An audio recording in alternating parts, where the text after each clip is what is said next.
지난 시간에는 우리가 문화유산 개발을 둘러싼 세계적 동향과 페루의 문화유산 보호 정책의 변화에 대해서 살펴봤습니다. 이번 시간에는 이러한 페루의 문화유산 보호 정책의 변화 과정과 관련해서 사회적 기업 구축이라는 제목으로 부제로서 페루 북쪽 고산지대의 유적 발굴과 지역 공동체에 대해서 한번 살펴보도록 하겠습니다. 이 논문 전체에 있어서 이론적인 털거리로서 중요한 것이 사회적 기억인 것 같습니다.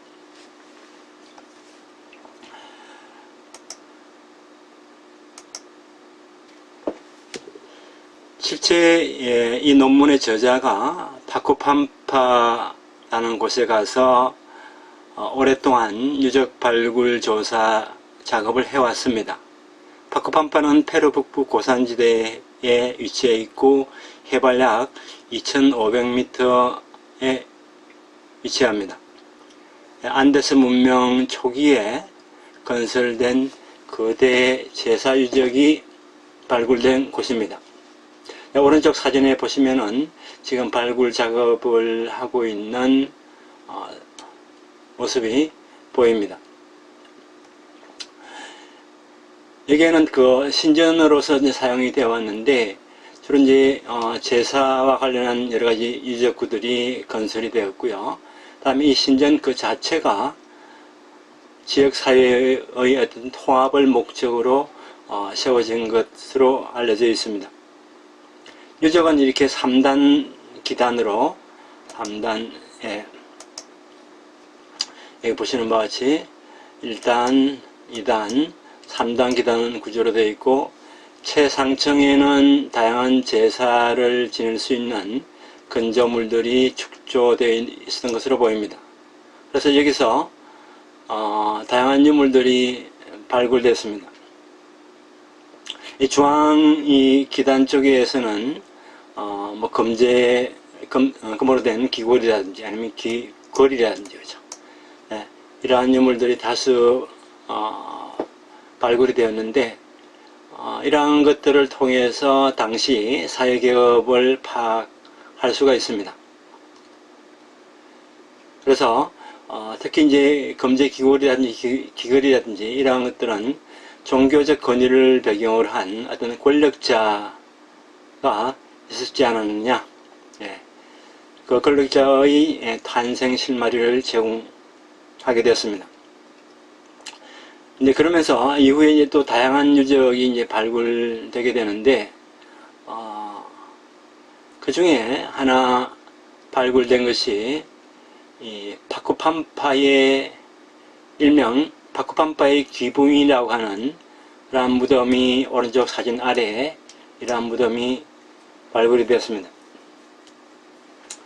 이 유적이 있는 마을을 일명 파코팜파 마을이라고 이제 부르고 있는데 약 한 500호 정도가 살고 있고 역사는 그렇게 오래되지 않았나 봅니다. 약 한 150년 전에 형성되었습니다.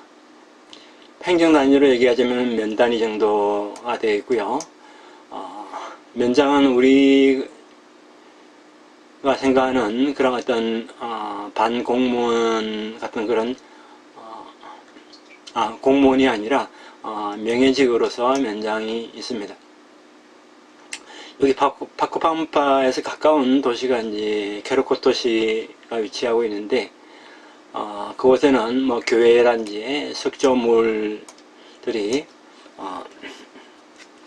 유적으로 아직 많이 남아있는 것 같습니다. 주로 이제 저자가 발굴 작업을 하는 시기는 보통 6월에서 9월 달이 되고요. 동원되는 인원이 뭐 많을 때는 한 50명 정도 됩니다. 그 다음에 이 6월에서 9월은 건기이기 때문에 실제 이 지역 사람들이 어떤 농사 일을 해서 뭔가 수입원을 얻기가 어렵습니다. 그래서 이 발굴 작업에서 노동인으로서 활동을 하게 되면은 일정 수입을 얻을 수 있기 때문에 경기에 중요한 수입원이 된다. 나옵니다. 그 다음에 이제 조사단이 이제 꾸려지게 됐는데, 페루 측의 고고학자와, 그 다음에 일본 측의 고고학자, 다음에 고고학 이외의 관련 연구자, 그 다음, 국립산마르코 대학의 뭐 학부생들 한 20명이 같이 동참을 해서, 발굴 작업에 임했다고 합니다. 그래서, 마을 주민과 이 외부 연구자들, 그 다음에 학생들까지 포함을 하게 되면은, 어떻게 보면 좀, 대규모의 발굴단이라고 할 수도 있겠습니다. 어쨌든 여기서 일하는 이 사람들이 뭐 정기적으로 들어오는 어떤 고용 임금을 받게 되고, 그 다음에 또 식대도 제공이 되고, 그 다음에 이 발굴단들이 다양한 세탁물을 갖다가 이제 세탁을 해준다든지 하면서 또 돈을 벌게 되고요. 또 이 사람들이 소비하는 다양한 상품들을 구매하기 때문에 마을 내의 경제 효과는 크다고 할 수가 있겠습니다. 그 다음에 또 하나 이제 매년 8월 30일에 이 지역을 지킨 수호 승인 축제가 개최가 됩니다. 개최가 되는데, 그때에 이 발굴조사단이 이 축제를 위해서 고액을 이제 기부를 매년 하고 있고요. 그 다음에 그러한 어떤 기여도가 있기 때문에 축제 팸플릿에 조사단이 소개되고 있습니다. 그 다음에 또 이제 발굴 조사단이 이제 관련하는 단체에는 이 아무래도 발굴 작업을 하게 되면 물도 필요하고 뭐 전기도 필요하고 그렇기 때문에 상하수도위원회와도 관련을 맺고 있고, 그 다음에 전기위원회, 그 다음에 이 지역 내에는 이제 경찰서가 없기 때문에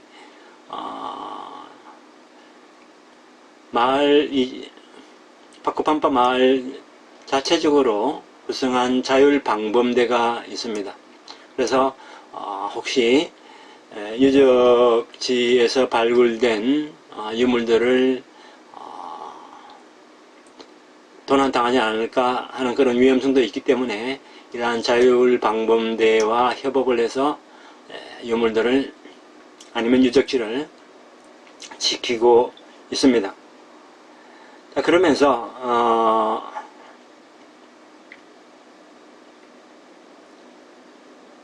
주민과 이 조사단과의 관계를 한번 살펴보게 되면은 기본적으로 이제 일부 주민과는 어떤 고용 관계가 이루어지겠죠, 그죠? 그 다음에 인근 학교에서 이 발굴 작업을 하고 있는 그 현장을 견학 오게 되면은 그에 대해서 이제 대응을 하게 됩니다.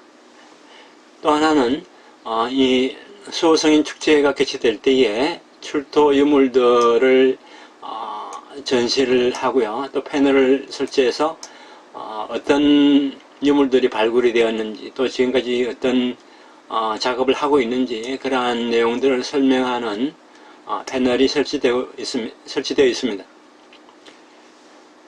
또 조사가 끝날 시점이 되게 되면은 마을 주민들을 대상으로 해서 보고회를 개최를 하는데 평균 약 한 200명 정도 참가를 하고요. 그 다음에 실제 마을 주민들이 현장을 견학할 수 있는 그러한 기회도 제공을 하고 있습니다. 그 다음에 이제 출토유물 임시 전시회, 완전히 끝나지 않아도 그동안 발굴된 유물들을 전시하는 전시회도 개최를 하고, 그 다음에 그런 전시회를 개최를 하면서 발굴된 유물들이 어떠한 가치가 있는지 등등 교육을 하는 그러한 활동도 하고 있습니다. 그 다음에 이 조사단과 해당 지자체입니다. 파코팜파 이외에 그 주변에 있는 지자체, 시도 포함이 되겠습니다만 주정부라든지 주정부의 공적인 어떤 업무와 관련해서 여러 가지 또 협력을 요청을 하게 되겠습니다. 자, 그러면은 이러한 발굴 결과물에 대해서 여러가지 전시회를 하면서 주정부에서는 어떤 일정한 경제적인 효과를 요구를 하게 되고요.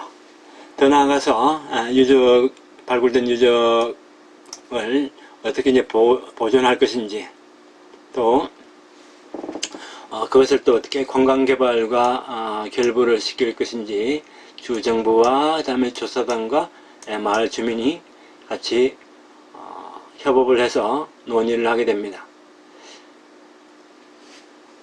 그래서 많은 지역들이 유적 발굴을 하고 나면 덮어버리는 경우가 많습니다만은 페루 같은 경우에는 기본적으로 유적 발굴이 끝나고 나면은 그것을 관광개발과 결부시켜서 관광 상품화하는 그러한 정책을 전개하고 있습니다. 그래서 이제 유적지를 관광개발을 할 때에 유적을 보존하는 것은 물론이지만은 여러 방문센터를 건립을 한다든지 아니면 나온 유물을 통해서 미니어품을 개발을 한다든지 등등 다양한 뉴스 프로그램을 꾸려나가고 있습니다. 그래서 조금 전에도 말씀드렸습니다만 기본적으로 발굴조사가 끝난 다음에 매립하는 것이 일반적인 경향입니다만은 오히려 이러한 유적을 보존을 하고 그것을 드러내는, 즉 가시화시키는 작업들을 하게 되면은 이러한 것이 오히려 해당 지역의 어떤 역사적인 유물에 대한, 유적에 대한 의미를 지역 주민들에게 인식시키는 그러한 계기가 될 것 같습니다.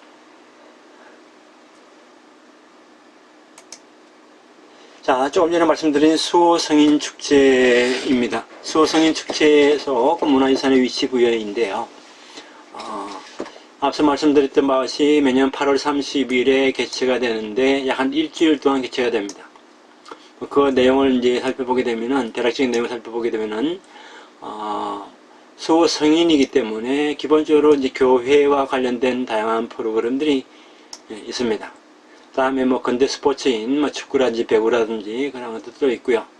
다음에 전통적인 놀이인 소싸움이라든지, 다음에 야간에는 음악제 외에 전야제로서 퍼레이드도 펼치고, 또 지역의 미인 선발대회 아니면 농작물 품평회라든지 또 이제 가장행렬 같은 다양한 프로그램들이 구성되어 있습니다.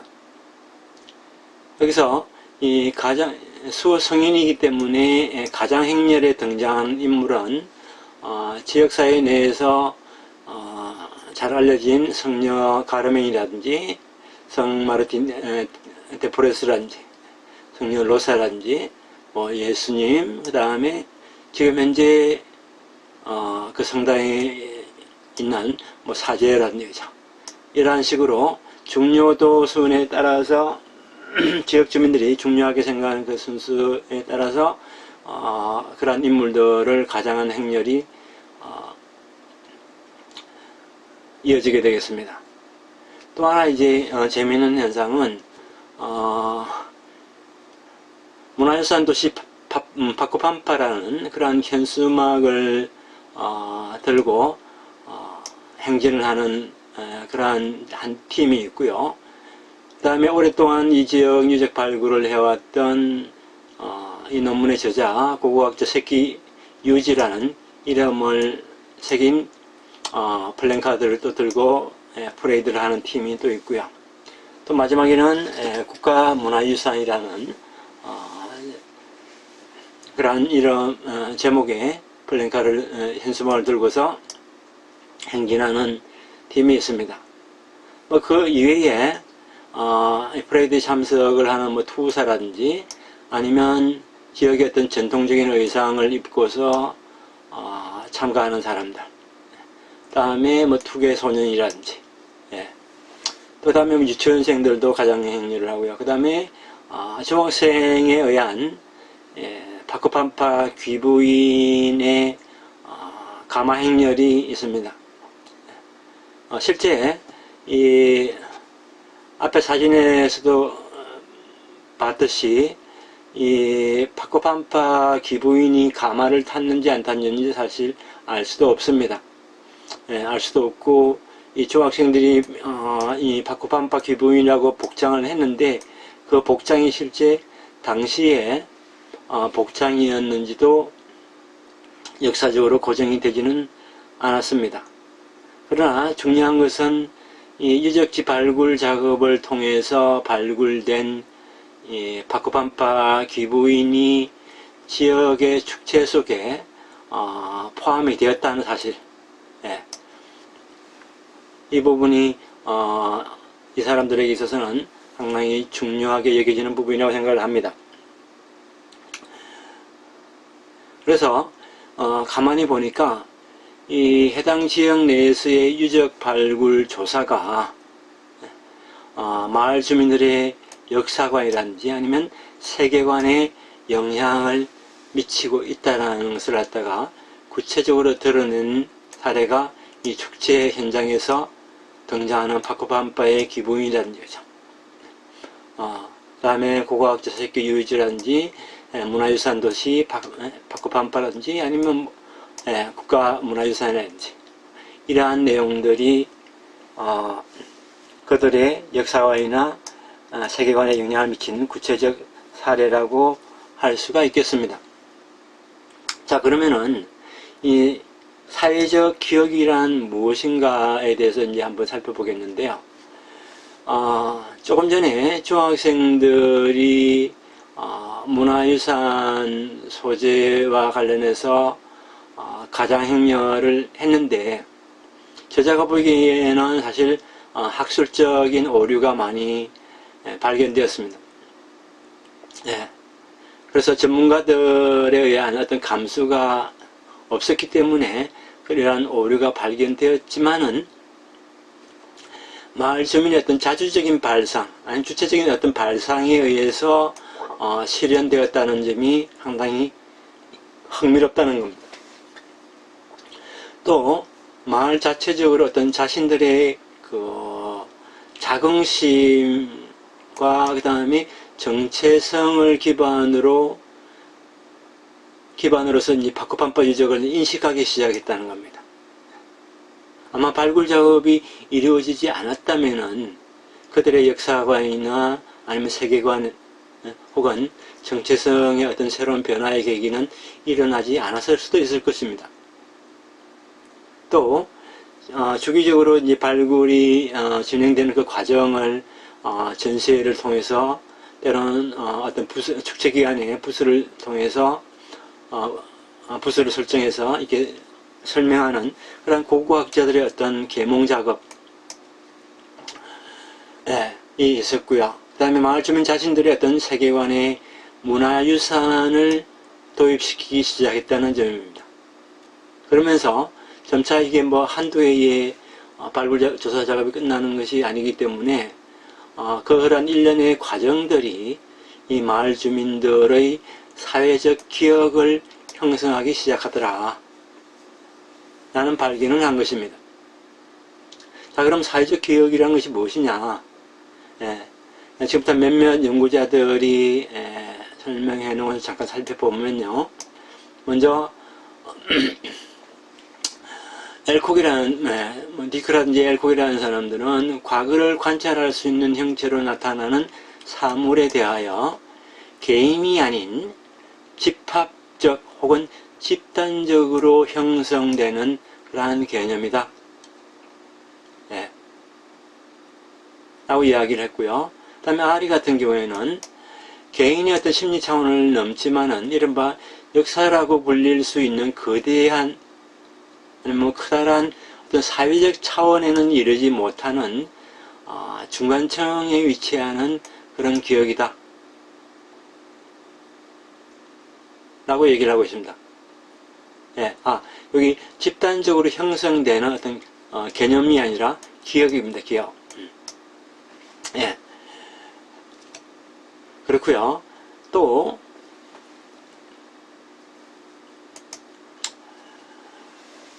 노라 같은 경우에는, 피에르 노라 같은 경우에는 원래 기억은 민족 집단의 어떤 생활이라든지 의례에서 나타나듯이 사회 속에 무자각으로 편입되어 그 사회의 편성을 촉구하는 원리였지만은, 현대에는 그런 것을 상실해버렸고, 그 상실감 과정에서 현대사회가 과거로부터 만들어내는 것에 역사가 존재를 하며, 그 역사성의 틀 속에서만 단편적인 기억이 다뤄진다는 겁니다. 그러한 역사성 속에서 다뤄지는 어떤 기억의 장, 그런 기억의 장이 장 속의 어떤 기억이 공동체 원리로서 기능하고 있다면은 굳이 장을 설치하지 않아도 좋다고 합니다. 그러나 상실했다면은 기억을 역사에 자리매김하기 위해서라도 장소의 설정이 필요하다. 필요함. 네. 그래서 앞서 살펴본 아리와 노라의 입장은 사실 좀 차이가 있습니다만은, 그러나 다양한 기억이 있고, 기억이 다양하고 집합적, 집단적이고, 그 다음에 이야기나 사물 혹은 공간 아니면 도상 등을 매개로 한 실천에 의해서 그것이 형성이 되고 변해간다는 점을 인정하고 있다는 점에서 공통된 견해를 보이고 있습니다.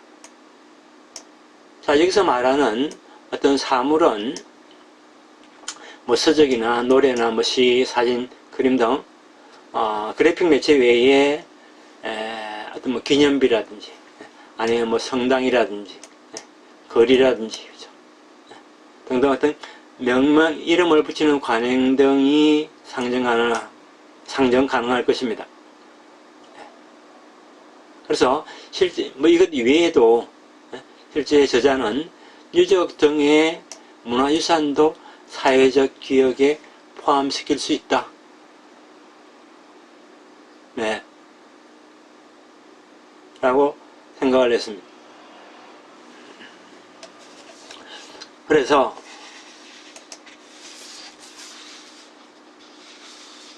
유적, 파코팜파 마을의 유적, 그건 사실 이 파코팜파 마을이 생기기 훨씬 이전부터 존재를 했습니다. 실제 파코팜파 마을은 생긴 지 한 150년밖에 안 됐기 때문에 고고학적으로 이렇게 조사 분석을 해보니까 유적은 훨씬 이전부터 있었다. 그런데 존재만 하고 어떤 신전으로서의 기능을 상실한 시점부터 어떤 종교적 세계관은 상실했다고 볼 수가 있습니다. 그런데 고고학자가 조사를 통해서 그 역사를 캐내고 현재 주민에게 어떤 사회적 기억을 형성하는 장소와 기회를 제공하는 것이 유적 발굴 현장이라는 겁니다. 그래서 이러한 사회적 기억이 생성되는 과정에 있는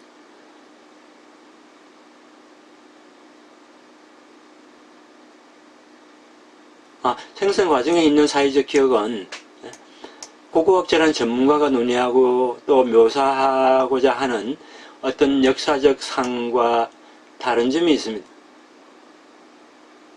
그 구체적 사례로 수호성인 축제에서 가장행렬을 할 때에 파코팜파의 기부인 같은 경우, 뭐 물론 기부인의 사례뿐만이 아니라 다른 것도 있습니다만은 가장행렬의 어떤 시대적인 고정이 제대로 안 되어 있다는 것, 아니면 다양한 시대의 어떤 혼연일체가 드러나는 부분들, 이러한 부분들이 있는데, 사실 이것은 마을 주민은 전문가가 가장 관심이 있어 하는 어떤 시대나 아니면 문화의 차이에 관심이 없는 듯 하다는 것을 깨달았다는 것이죠. 여기에는 유적 같은 역사유산을 지역 공동체가 보존하고 활용함으로써 정체성이 이제 형성이 되고 공동체를 나타내는 단순한 논의의 위험성을 지적하게 됩니다.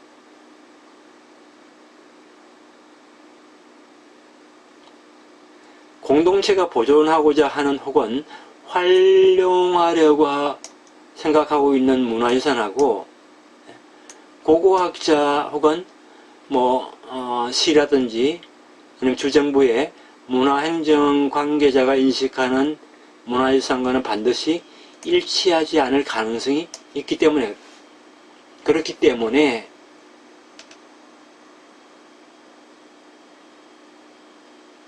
이러한 차이에 대해서 마을 주민들이 별 관심을 안 보일 수 있다는 겁니다. 이 점이 새끼 이의지 선생님의 논의 과정에서 지금까지 논의되지 못했던 어떤 새로운 발견이라고 할 수가 있겠습니다. 자, 그래서 마을 내 이 발굴조사단의 어떤 위치부여 를 보게 되면 가장행렬의 일부분으로서 조사단이 포함됩니다. 그리고 어떻게 보면 마을을 대표하는 그런 존재이기도 합니다. 근데 여기에는 사회적 기억의 어떤 일부가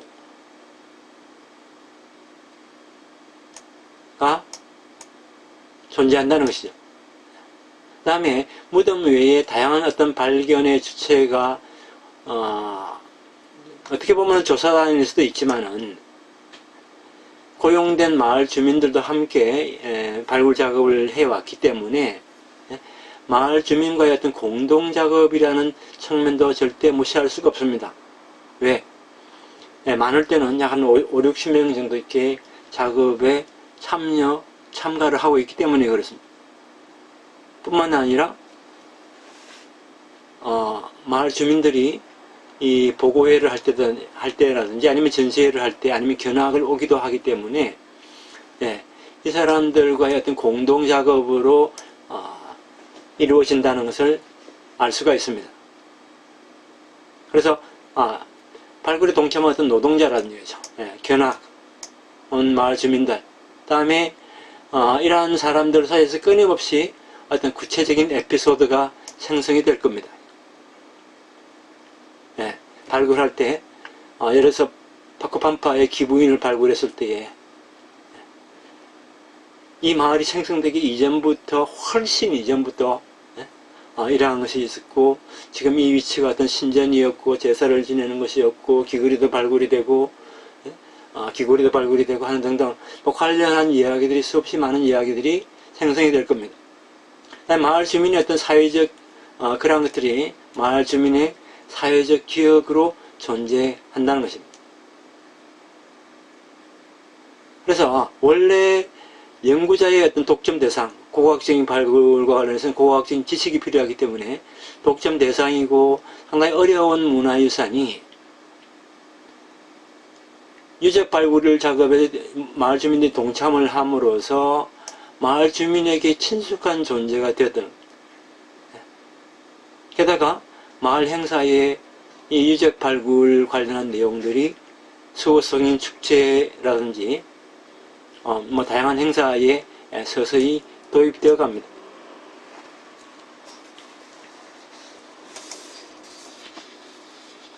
이러한 유적이 역사적으로 그들에게 있어서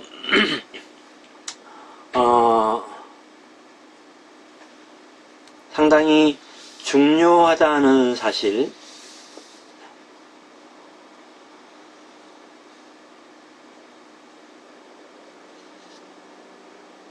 즉 유적은 역사를 이 마을 주민들의 어떤 역사를 말해주는 소중한 것이고 전문가가 목소리 높여서 주장해도 앞에서 이야기한 바와 같이 어떤 고고학적 지식의 이 격차가 분명히 있습니다.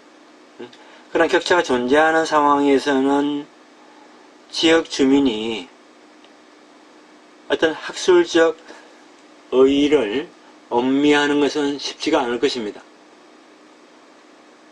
또 문화유산을 보호 추진하는 것, 그 일도 전문가가 하는 것에 비하면 쉽지가 않을 것입니다. 그런데 연구자와의 어떤 교류를 통해서 생성되는 이러한 사회적 기억이 매개체가 되어서 지역 공동체의 문화유산에 대한 의식이 고조되어 가더라는 것을 갖다가 발견했다는 것입니다.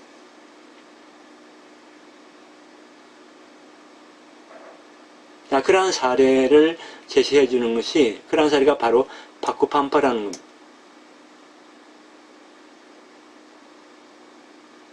우리가 역사유산이 있는 곳에 그것을 보호하고 있기 때문에 공동체를 나타내는 것이 아니라 역사유산을 둘러싼 사회적 기억이 생성되고 그것이 반복해서 가시적으로 재생산되면서 공동체의 윤곽이 서서히 드러나더라. 물론 이 공동체도 다양한 공동체가 있겠죠.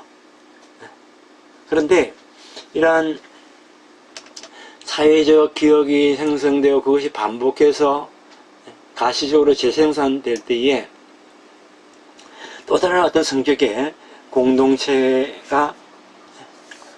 윤곽이 드러난다는 것입니다.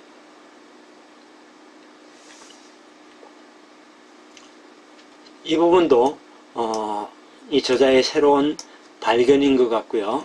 이 논문의 아주 중요한 부분이라고 생각을 합니다. 자, 그 다음에 마지막 결론 부분에 해당이 되겠습니다만은 문화유산의 보존과 공동체 형성의 양립, 문화유산의 보호라고 해도 되겠습니다만은 어떤 공동체의 사회적 기억과 페루의 문화행정이 어떻게 관련하고 있는지 한번 살펴보려고 합니다. 역사유산 보호와 활용이 앞서 살펴봤듯이 페루 정부에 의해서 내셔널리즘에 이용되는 과정에 있습니다. 그런 정책 속에서 추진되는 만큼 그 분야의 어떤 공동체 참여가 어렵다고 앞서 말씀을 드렸습니다.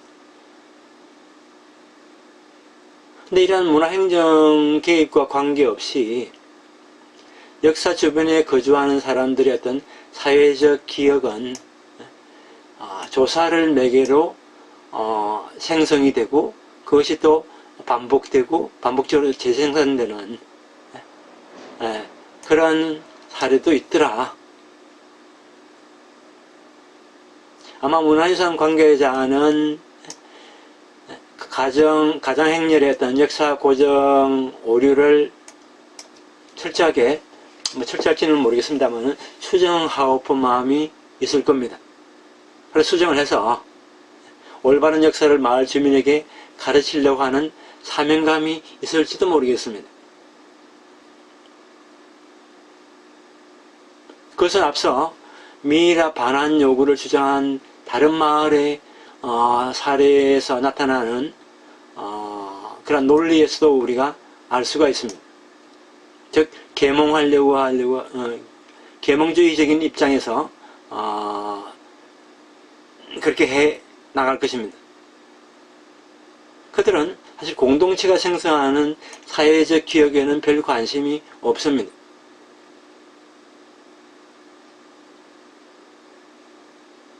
자, 그렇다고 하지만 마을 주민들이 이 문화유산 관계자들이 하는 일들이라든지 아니면 고고학자의 유적 가치 설명이라든지 그죠? 아니면 여러 가지 관리 프로그램을 위반한다든지 그 다음에 실행에 반대하는 것은 아닙니다. 오히려 적극적으로 그런 것을 추진해서 인프라가 구축이 되고 하드웨어뿐만이 아니라 소프트웨어 면에서도 잘 정비가 된다면은 미래가 발굴된 소년 미래가 발굴된 그 지역처럼 관광 개발을 하려고 했던 것처럼 이들도 적극적으로 그러한 추진을 바라고 있습니다.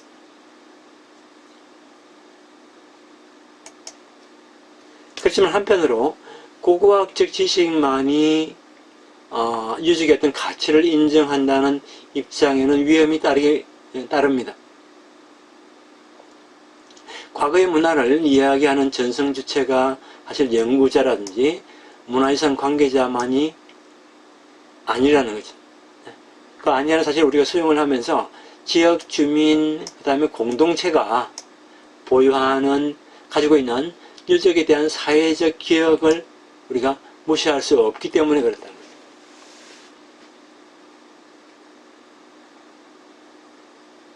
그래서 문화유산 관계자가 가지고 있는 어떤 역사관과 마을 주민들이, 지역 주민들이 가지고 있는 어떤 사회적 기억을 어떻게 그럼 양립시킬 것인가?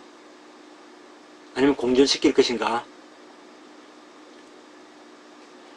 앞서 말씀드렸듯이 가장행렬의 역사적 고증이 부족한 건 알고 있습니다. 마을 주민은 문화유산 관계자가 다루는 역사를 완전히 무시하는 것이 아니라 오히려 그것을 존중하면서 일정 부분 존중을 하면서 자신들의 사회적 기억을 접합시키려고 하고 있다는 점을 우리가 간과해서는 안 된다는 겁니다. 예를 들어서 중고등학교 학생들의 어떤 가장행렬에서 수렵 채집 시대부터 고대 문명, 그 다음에 페루의 식민지 시대, 그 다음에 현대 순으로 쭉 이렇게 프레이드를 펼쳐나가는 것은 그들은 페루 역사의 어떤 정사를 의식하면서 나중에 파코팜파의 기부인의 어떤 발견이라든지 조사단과의 관계를 나타내는 현수막이라든지 등등 이른바 마을 독자적인 어떤 기억을 도입했다는 점에 중요한 포인트가 있다는 겁니다. 저도 아마 이런 유사한 현장이 있다 그러면은 이러한 점을 좀 간과하지 않았을까 라는 생각이 있습니다.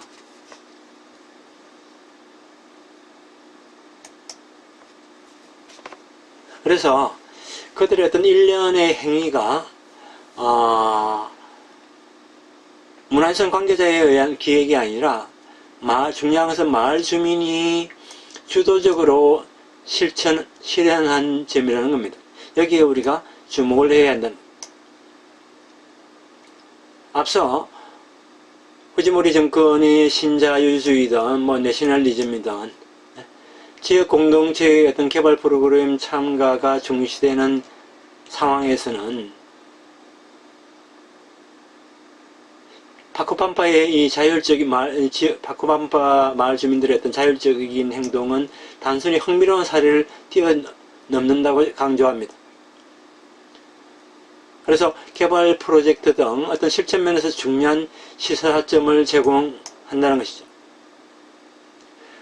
공동체 구성원이 소유한 어떤 사회적 기억을 전문가가 주장하는 어떤 고고학적인 역사관이라든지 이른바 역사와 접합시킬 경우의 어떤 유효성이라고 할 수가 있습니다.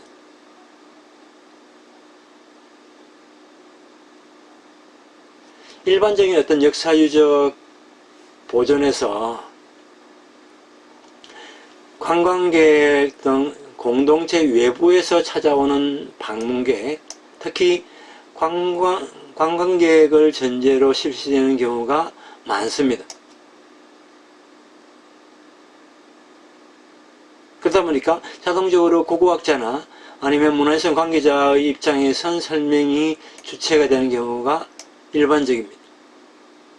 또 공동체 측에서의 어떤 자발적 참가를 추구하는 것은 어렵습니다.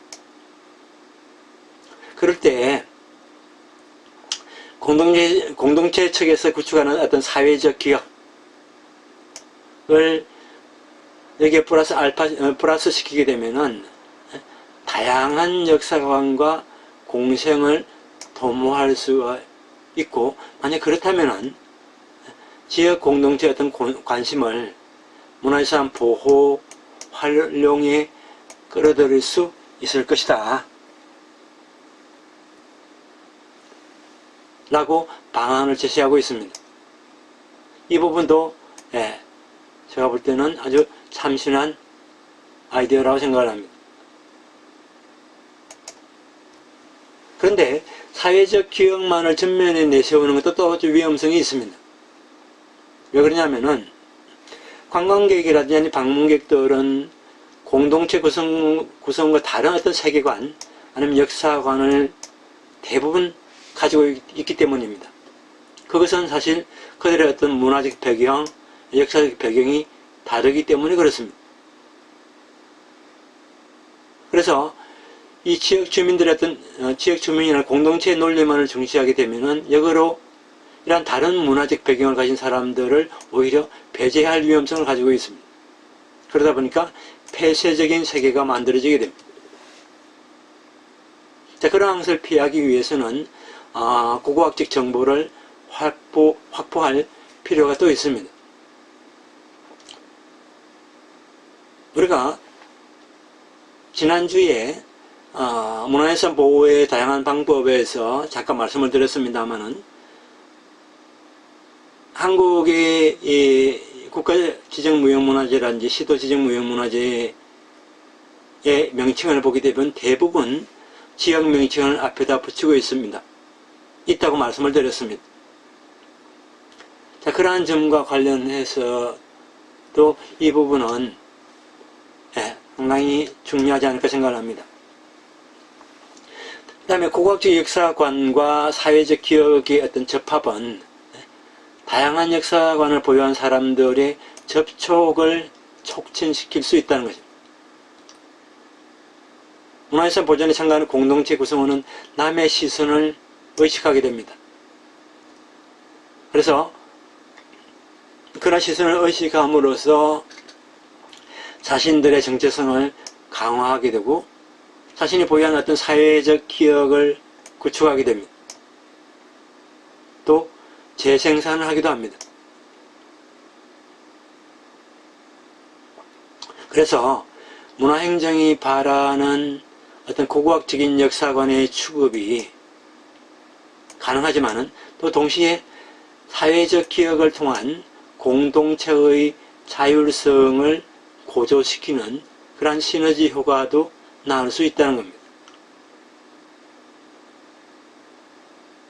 그래서 유산과 관련해서 이 공동체를 논의한 이 논문에서 이론적인 중요한 틀거리가 이 사회적 기억,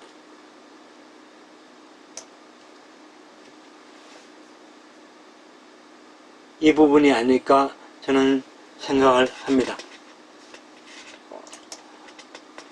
그래서 서로 다른 어떤 역사관 아니면 세계관을 공존시키는 사례는 파코팜파의 사례 이외에도 또 있습니다. 물론 새끼유지 교수님이 조사한 지역입니다만은 쿤트르 독수리 유적이 발굴된 곳인데요. 이곳에서 발굴된 출토품 전시박물관을 지역 주민이 운영하고 있습니다. 그래서 또 지역 주민인 가이드가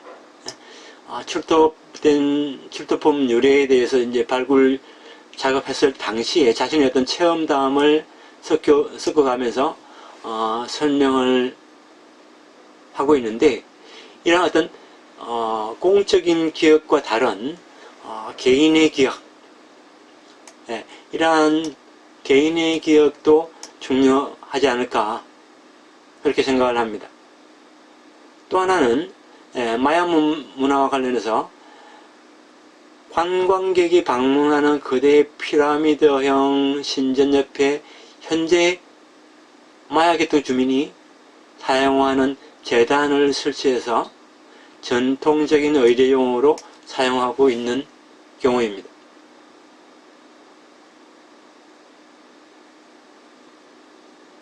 그래서 다양한 어떤 역사관이라든지 아니면 사회적 기억을 도입함으로써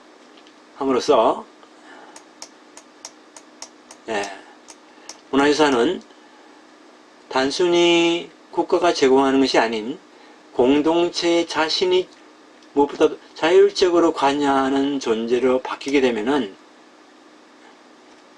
문화유산을 둘러싼 대립도 감소할 것이다 라고 보는 입장입니다.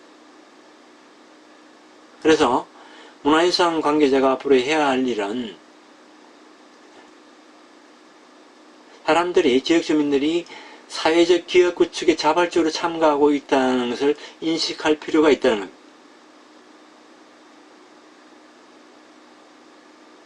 그래서 그런 사회적 기억이 고고학적 역사관과 결부되는 과정에 서서 구체적인 어떤 실천 방안을 제시를 해야 되고 실천에 임해야 된다고 주장하고 있습니다.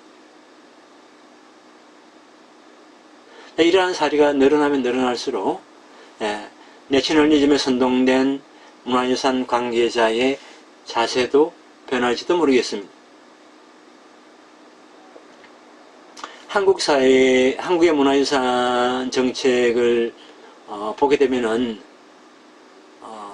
많든 적든 내셔널리즘에 선동된 그러한 전개 양상이 보입니다. 그래서 제가 이 논문을 읽고서 지금까지 제가 느끼지 못했던 부분도 많이 느끼게 했던 것이 지역 주민들의 아니면 공동체 구성원들의 어떤 사회적 기억을 우리가 얼마나 끌어내려고 또 그것과 그런 사회적 기억을 이 문화유산 정책에 얼마나 반영시키려고 노력했는가에 대해서 반성하는 계기가 되었습니다.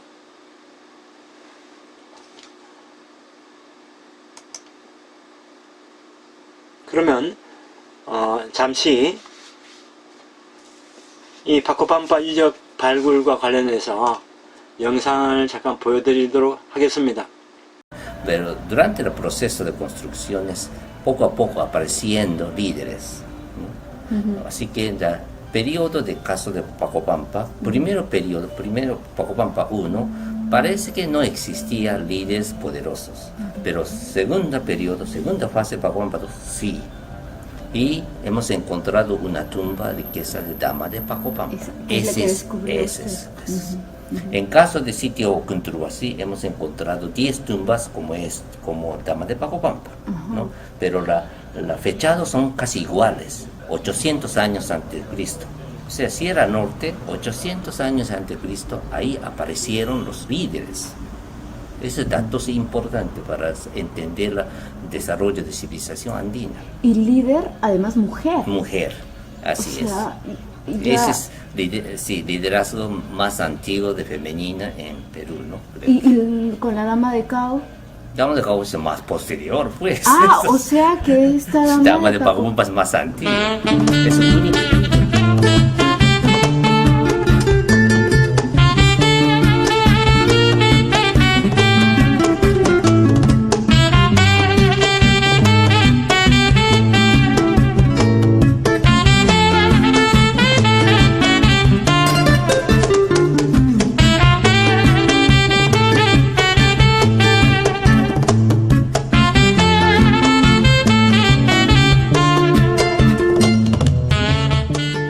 Datos científicos que pueden decir que ese es líderes de mujer en aquella época, porque otro sitio Kunturhuasi casi todos son hombres.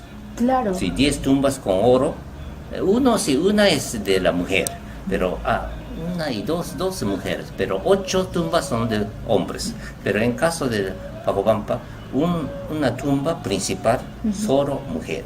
Y también esa mujer es bien rara, es bastante alta. Normalmente la mujer tenía en aquella época estatura de 1,45 m promedio, pero esa mujer es 1,62 m. ¿Y eso qué puede significar? ¿De otra, no era del mismo lugar? ¿O era? No, yo pienso que es mismo. No es el mismo lugar, creo que han traído de otro lugar, ¿ya? Traído y indica que esa mujer estaba muerta. O sea, como la forma de momia o no sé, han traído de otro lugar. Ah, ok. Sí, se enterró ese lugar. Se enterró Sí. en el centro Sí. ahora de Pacopampa. Porque esta tumba de la dama de Pacopampa fue instalado durante el proceso de construcción, no de después. o sea, construyendo y cavando tierra y tapando. Y encima han hecho piso. Encima de piso la gente hicieron las actividades, realizaron actividades ceremoniales. O sea, esa tumba ya no se veía. Entonces esa persona estaba muerto cuando la gente construía esos templos, ¿no? Así que esa persona creo que han traído de otro lugar. No sabemos, ahora depende de la costa o depende de otro lugar. El centro de Pacopampa, digamos, no estaba relacionado con lo de Chavín de Huántar, sino que tenía su propia cultura, no es que pertenecía a una cultura o a otra cultura, sino... Más contacto con la costa, observa costa. Y bueno, eso sí, y además, la importante es que esa mujer tenía evidencia de deformación craneal. Deformación craneal es un tipo Paracas o Chancay, tienen la cadáver que tiene formas raras, ¿no es cierto? Ese se llama deformación craneal.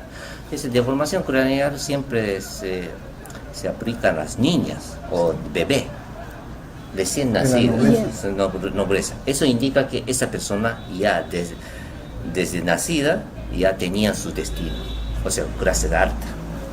Porque otras personas, otras tumbas, no se encuentra ese tipo de deformación craneal. Solo unas personas especiales nomás. ¿No?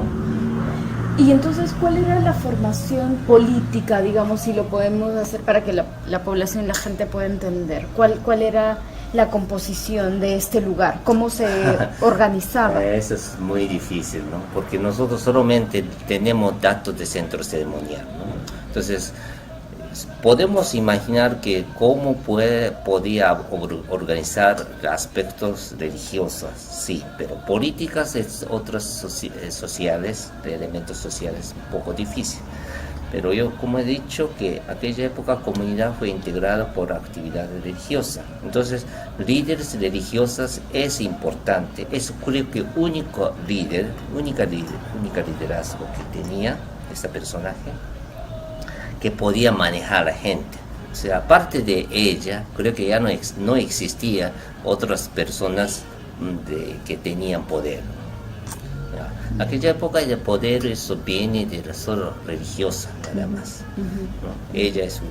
Pero después de ella, justo año pasado, hemos encontrado otra tumba se llama Serpiente Jaguar, que esos pueden ver en página web cualquiera, que se ha asociado con una cerámica que representa forma de serpiente y también jaguar, una asa de estribo bien bonito, completo, con dos personajes. Esa cerámica parece que pertenece a una sacerdotisa, mujer, que cuidaba un hombre. Debajo de ese personaje, mujer que tenía la cerámica, hemos encontrado otro cadáver, ¿no? Otros huesos de joven hombre, parece hombre, ¿cómo se llama? Collar de oro, bien bonitos, 31 cuentas, bien bonitas eso. Esa persona también de élite, pero esta tumba fue construida después de acabado de construcción, ¿no? Entonces, Dama de Pacopampa es más antiguo que ese personaje nueva, ¿no? El caso de Dama de Pacopampa, antes o durante las construcciones han puesto la tumba y sellado, ¿no? Encima en piso, la gente utilizaba eso un espacio sagrado, ¿no? ¿No? Y después de unos años, o no sé, 100 años o algo, la élite o líder de comunidad murió, eso sí, murió, ¿no? Entonces con su muerto ha hecho una tumba, ahí sí es cerámica serpiente jaguar y collar de oro. Esa es la que encontraron Sí, sí. en el 2016. Sí, 2015. 2015. Entonces ya nosotros podemos saber que la sociedad está bastante ya compleja, no solamente damas, sino ya establecido clases sociales, ¿no? Y existían líderes que manejaban las actividades religiosas, ¿no? Pero fuera de esos por ejemplo, agricultura, bueno, de crianza de camélidos, quién dirigía eso, lamentablemente nosotros no sabemos todavía. ¿Cómo usted llega a Chota? Y para que desde esa época usted encabece, ¿no es cierto?, el equipo y ponga este proyecto a caminar. Sí, pero Pacopampa era muy famoso sitio, y por excavaciones de sanmarquinos de años 60, como he dicho. Entonces, desde antes nosotros sabíamos nombre, ¿no? Y yo pertenecía a misión japonesa. Yo vine aquí en Perú hace 40 años y comencé a excavar en varios sitios de Cajamarca con otros colegas japoneses. Y desde el inicio ya sabíamos que este Pacopampa es importante, sí. Y nosotros tocamos el sitio Huacaroma, el sitio de la ciudad de Cajamarca, y luego pasamos a Contruasi. Contruasi es un sitio también importante. Hemos encontrado más de 10 tumbas con ofrenda de oro y hemos construido un museo de sitio, y ahí ustedes pueden ver todas las piezas originales de objetos de oro más antiguos del continente de América. Wow. Sí, es bastante, una sala de oro. ¿Ya? Y Lambaeque y de Xipan o Xican es muy famoso, pero ellos son 1000 años después del Contruasi. Contruasi ahí nació de la elaboración de metal, pues. Ahí ustedes pueden ver. Y más o menos misma escala de sitio podemos ver en Pacopampa, solo 100 kilómetros de distancia nada más, ¿no? 100 kilómetros más norte de sitio Contruasi, está en Pacopampa. ¿Ya? Y los dos sitios son gigantes y más grandes que Chavindhuantar y tienen unos datos bastante ricos, ¿no? ¿Cuáles son esos datos? Sí, bueno, esos son de los datos, digamos, es un centro ceremonial. En época formativa, la gente o pueblo, la comunidad fue integrada por las actividades ceremoniales, ¿no? Entonces necesitaba un sitio donde ellos unían, venían a hacer ofrendas, ritos, y ellos voluntariamente venían construyendo. Parece que inicio no había líderes, solo las voluntad de la comunidad venían a hacer construcciones. Claro, y decirle también a la gente, precisamente decía que hay, antes de ponerle en valor, saber investigar y sustentar por qué ese valor, por qué es tan importante Pacopampa, primero para el Perú y luego para la misma región de Cajamarca. Sí, bueno, no hay muchos sitios tan grandes de centro ceremonial. Nosotros llamamos época formativa.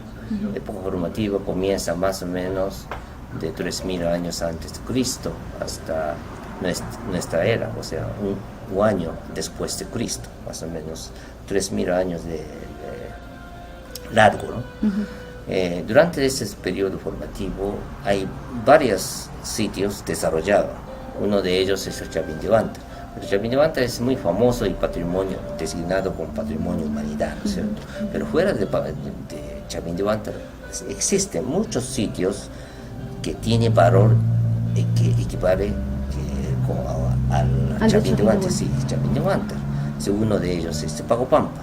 O sea, no solamente la Chavindhuantar, sino varios sitios importantes.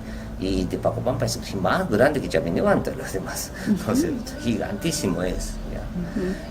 Pero por falta de estudio, nadie sabía el valor de eso. Por eso nosotros queremos difundir las informaciones de valor arqueológico tan importante. En el caso de la puesta en valor, primero hay que aclarar valor, ¿no es cierto? Sí, ¿no? total. Total. Entonces, pero para entender el valor, primero hay que hacer investigación, ¿no? Ahora la moda es puesta en valor, ¿no? Vamos a hacer puesta en valor, pero imagínense, primero hay que hacer investigación, si no, ¿qué tipo de valor tiene? Nadie puede saber. ¿Cómo puede sustentar? Sí. Entonces nosotros ahora, como hemos hecho la investigación de 12 años, ya tenemos datos todos, entonces podemos ya tenemos idea qué vamos a mostrar qué tipo de valor vamos a mostrar, ya entendemos, ya sabemos esto. Entonces, base de esto, ya en 2013 empezamos a puesta en valor como un proyecto de gobierno regional, ¿no? Y ese perfil ya se han terminado el mismo año, y desde entonces estamos buscando algunos fondos, porque ese es fondo grande, no puedo, nosotros nuestro proyecto no podemos cubrir.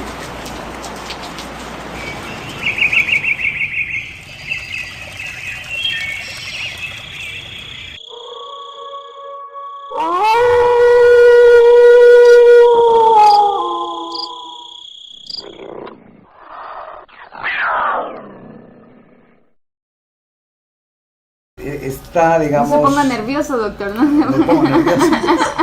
Y entonces Gracias. queremos tomarnos una foto, porque Con ese, lo con consideramos en cierta parte Se le ve que genial. comparte nuestro interés. Ahí está. ¿no? Pero por favor, la marca del frito Sí. luego.